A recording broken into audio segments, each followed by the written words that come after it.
How's it going, everybody? Tom here with Keto Lifestyle, and today we're going to be making a keto-friendly bacon mac and cheese. Now, if you do need to get your proteins up, you can add chicken to this as well, but for me, I'm just going to do a straight bacon mac and cheese. Now, the first thing you're going to need is 8 ounces of elbow pasta. Put the pasta down! You don't need it! Bad! Actually, we're going to be using cauliflower. So, first thing you're actually going to need to do is cube up this cauliflower. I don't like to cut it into like the little florets. I like to cut it into like little chunks that are smaller. And then I'm gonna steam this. If you have steam bags or cauliflower rice, you can do it. But I just prefer fresh cauliflower. And while we're doing that, we're gonna need to crisp up 5 pieces of bacon. I'm gonna go ahead and chop this up before I crisp it, but you can do it either way. You just need small chunks of crispy bacon. And then save your bacon grease.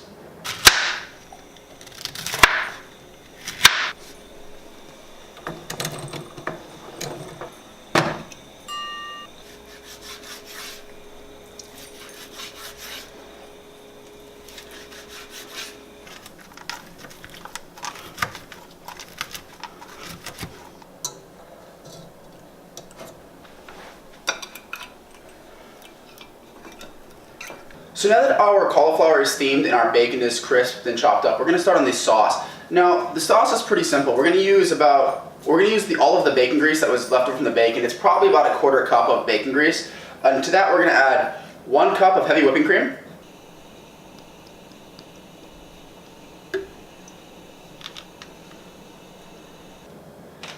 and 4 ounces of cream cheese.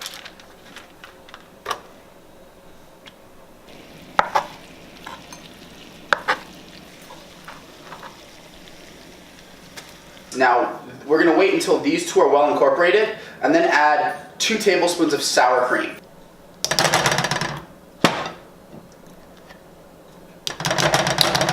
If you want your sauce to be a little thinner, you can leave out the sour cream.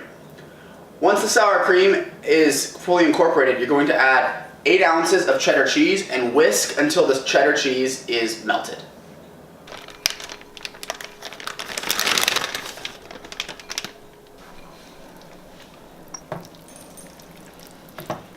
Alright, now it is time to season our sauce. So what we're going to do 1 teaspoon of salt, 1 teaspoon of black pepper, 1/4 teaspoon of white pepper, 1/4 teaspoon of garlic powder, and 1/4 teaspoon of onion powder. You can use whatever seasonings you want, but I kind of like this seasoning blend, but feel free to get creative.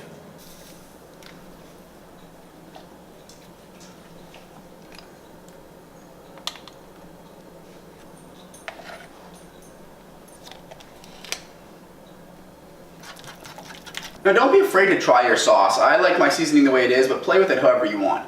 But next, we're going to be building a topping. Now, this topping is going to consist of pork rinds, Parmesan cheese, and some mozzarella cheese or whatever other cheese you want. So what we're going to do is we're going to take about 28 grams of pork rinds, put them in this bag here, smash them up, and then add about 2 tablespoons of this like powdered Parmesan cheese in there with it.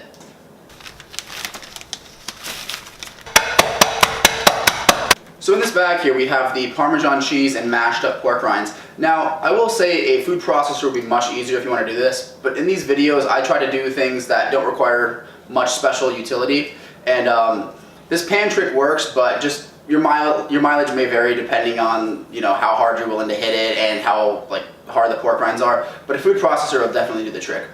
But now that we have everything, all of our components, we are going to go ahead and assemble the mac and cheese in a casserole dish. So if you guys have noticed that I actually already added my cauliflower to this casserole dish. But now we're going to add the bacon,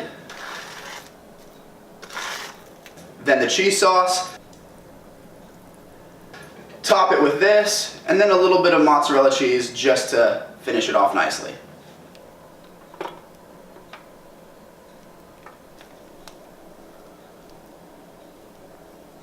So our casserole is assembled, and I don't think I've mentioned this before, but I did add 2 ounces of mozzarella cheese on top there just to give it something to crisp.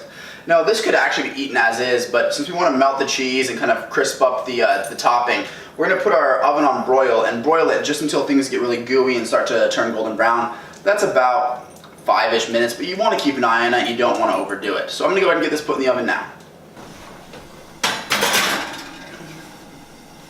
Now, as always, the recipe is going to be in the description, and I'm going to actually add the macros in the description this time as well. But for now, I'm going to put the macros on the screen right here. And we're gonna wait for this thing to get done and we'll do a taste test. All right, so it is go time. This thing is looking golden brown. I have been washing it. It's been about 8 minutes. So I'm gonna go ahead and pull it out. And I hope you can see that. It looks awesome. We're gonna go ahead and dish this out and eat it at the table, but I'm gonna put a picture up right now because that's certainly not gonna look anywhere near as good once we've dished it up. All right, here's the food. It's nice and dished up. I know, we're still in the kitchen. Shocking, the first time a guy's ever lied to you on the internet. It's wonderful. Anyway, we're gonna do a little taste test here. It looks pretty good even though we did dish it up, and we'll see how it tastes.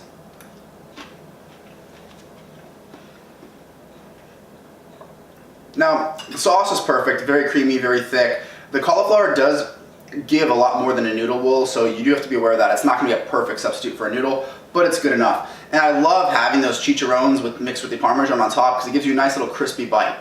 But I highly suggest making this. It's wonderful. If you do need to get your proteins up, go ahead and add some chicken to it. But with that, I'm gonna go ahead and close out the video. If you like the video, go ahead and leave it a like. If you have any questions or comments about the recipe, leave it in the comment section.